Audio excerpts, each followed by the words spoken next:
What's going on? Welcome to a new video, and today we're going to be talking about adjusting your programming on a cut to maintain your strength, specifically for powerlifting. So I've got a couple bullet points here that I'm going to go through. So go ahead, put this video on in the background just while you're working or doing whatever you're doing, and listen through, and I'll go through a few of these points to see if I can help you out. I'll try and keep this one to about 10 minutes long. But I do want to go into a little bit of detail on some of them. So most of you who follow my Instagram will probably know already that I've been cutting myself for about 20 weeks now. I've dropped around 11 kilos body weight. So I went from 96 kilos all the way down to 85 kilos. So I think that is from 211 pounds down to about 190, 187, somewhere around there. I've maintained probably about 90% of my strength, I would say. Top end strength is down a little bit, but I think that was related more to factors outside of the gym, like I was sick for a few weeks, picked up a couple injuries and stuff like that, so not all dependent on the cut. The main thing I've really noticed with losing that much weight is just my leverages have changed quite a lot and technique feels quite different. But that will come back pretty quick, so nothing massively to worry about. So let's go through a couple of these points when you are actually going through a weight cut and how we can kind of manipulate things to make sure you don't lose strength or you actually continue to gain strength, ideally. So thing number one, you need to consider the length of your cutting period. Because if you're only cutting for a few weeks or maybe even a month or two, you might not need to change anything at all. So I would say if you're only aiming to lose a couple of kilos, so maybe like 1 to 3 kilos or maybe slightly more, you probably don't need to do anything. I would just train as normal. And I think the most important thing there is that you go into the gym with the mindset that you're going to continue to get stronger or you're going to maintain your strength. I think a big mistake people make is as soon as they start a fat loss period, they start going into training sessions assuming they're going to lose strength just because of the decrease in body weight, the decrease in calories. And most of the time, it's not the case. Like, I continue to get stronger and set PRs for probably about half of this cut, I would say. So for the first kind of 10 or 11 weeks. Then factors outside of the gym, like I said, the sickness and stuff like that kind of compounded with the weight loss to make me lose strength. I do think I would have lost a little bit of top end strength regardless, just because of leverages changing and how much weight I had to lose.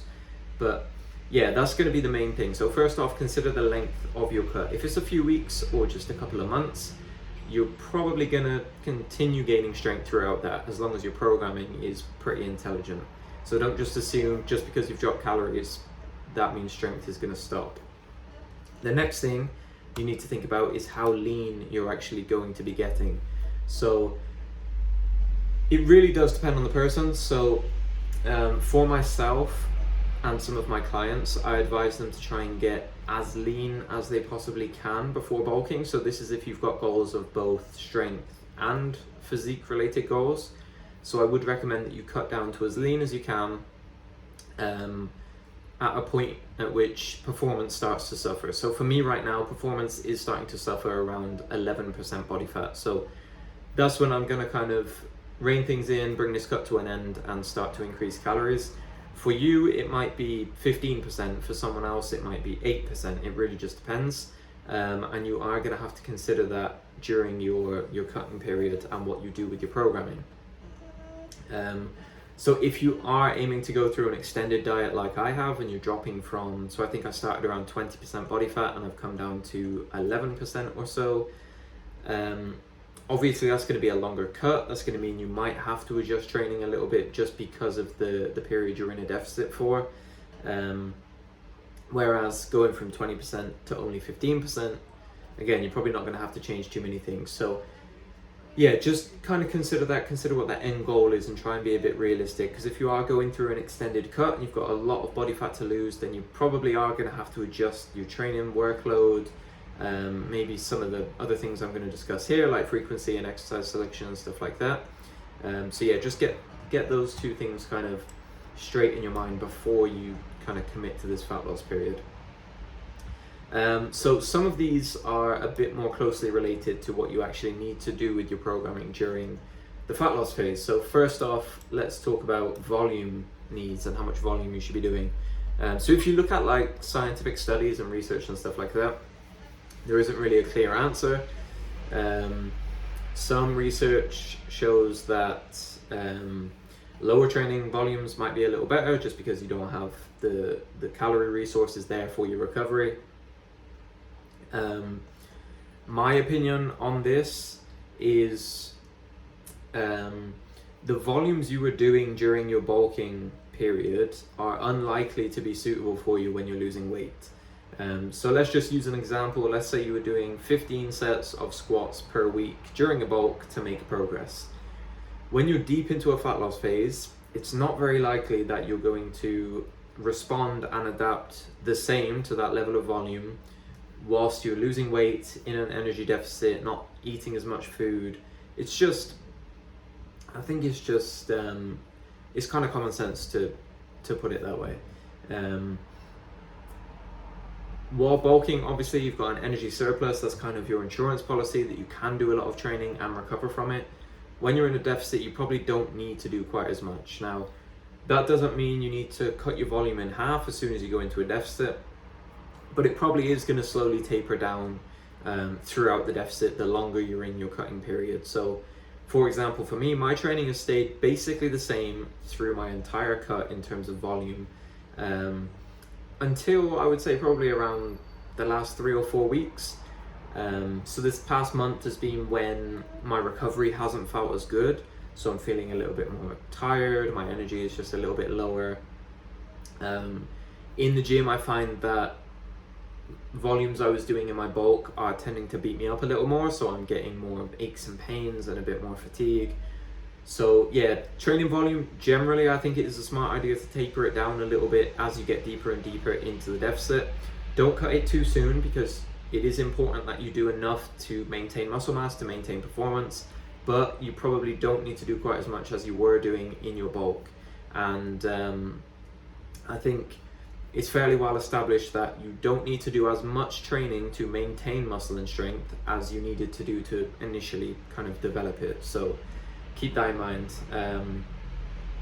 My preference usually is minimal effective dose, so do as much training as you need to make progress and no more, and that applies to cutting periods as well. So, and I think your minimal effective dose might just go down a little bit during cutting periods. So say you need 15 sets a week to get stronger in a bulk, maybe you only need 12 in an extended fat loss phase. So just think about that.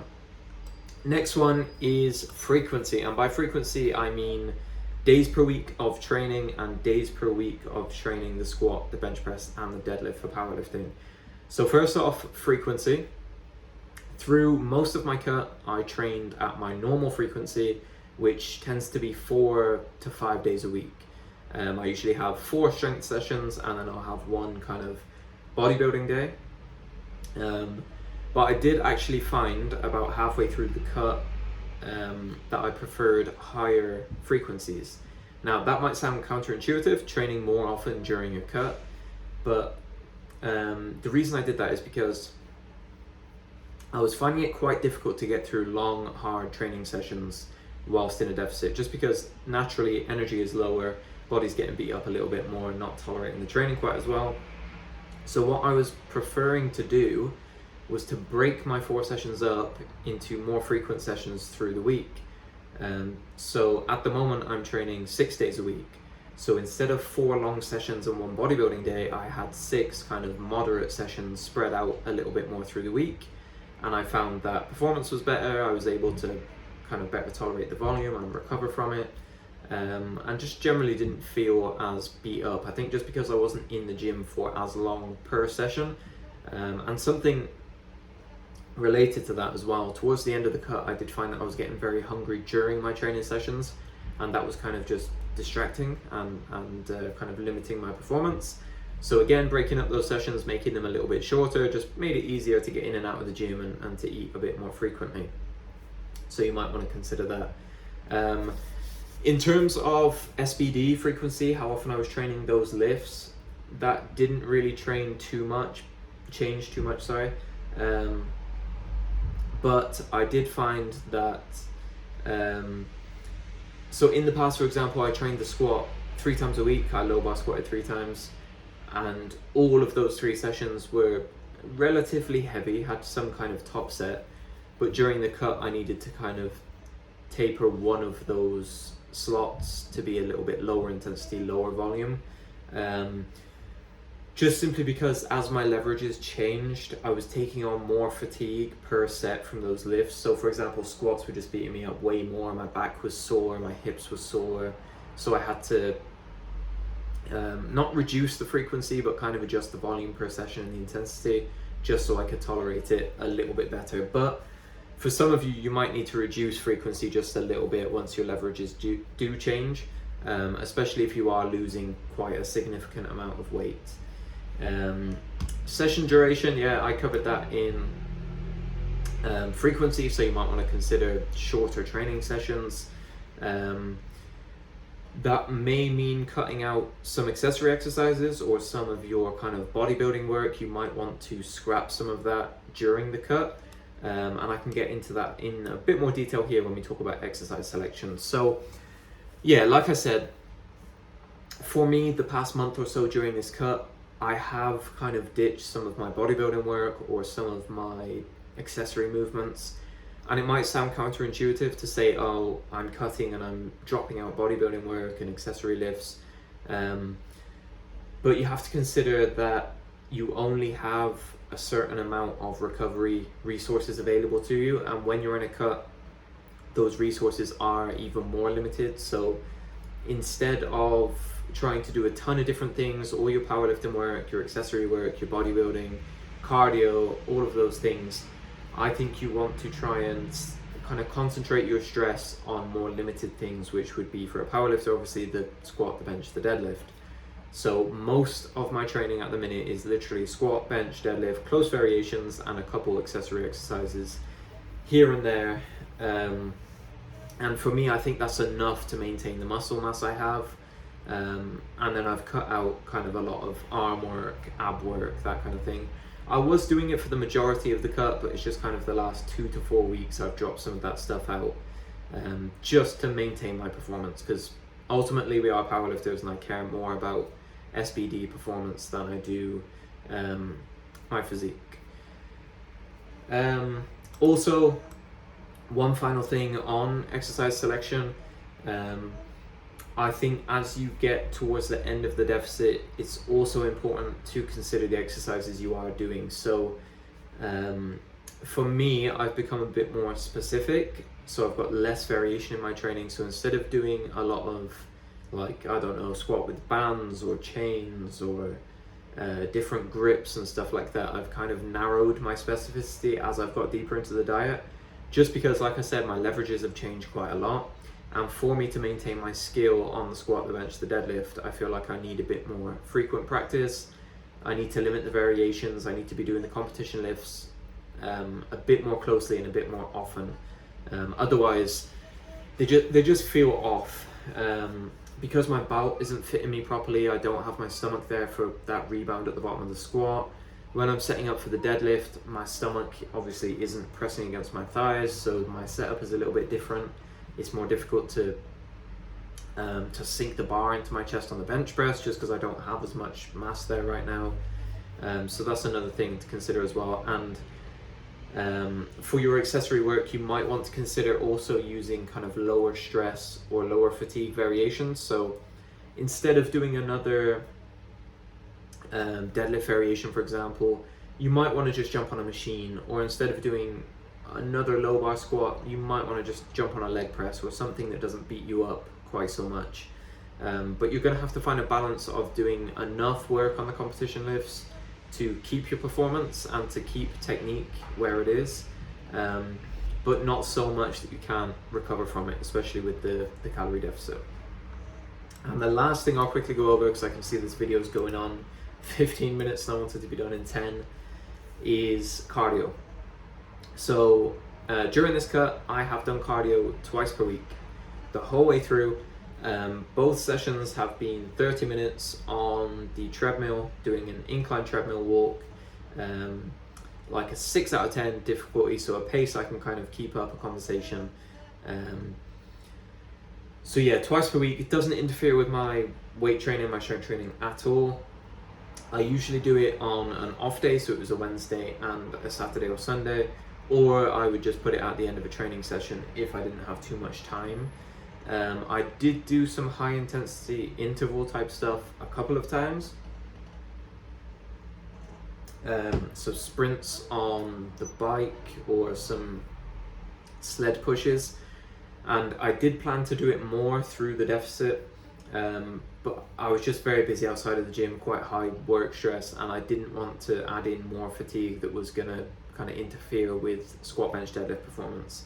I do think you can definitely do HIIT style training in a cut and it can be useful, but if your main goal is powerlifting, I would probably limit it to once or twice a week at most, and I would probably limit it to things that don't cause a lot of muscle damage or don't require high skill movement. So things like sprinting can be quite fatiguing for people who aren't used to sprinting. But yeah, 2 low intensity sessions. I think it's a good idea to use cardio during the deficit just so you can eat more food, but do try and choose a form of cardio that doesn't interfere too much with the strength training side of things. So yeah, that's everything I wanted to go through pretty much. Just on kind of a final note, I don't think training needs to change drastically between cutting and bulking. I think the main thing is just kind of the dose of training and how much you're actually doing. As you get deeper into a deficit, you probably do need to scale it down just a little bit, but don't scale it down so much that the stimulus isn't there and you end up losing more strength and sacrificing muscle mass and things like that. But yeah, mindset is a huge thing as well when you go into a deficit. Don't go into a deficit thinking I'm going to get weaker, I'm going to get smaller, because if you go in thinking that, you probably are going to lose strength. So go in, trust in your programming.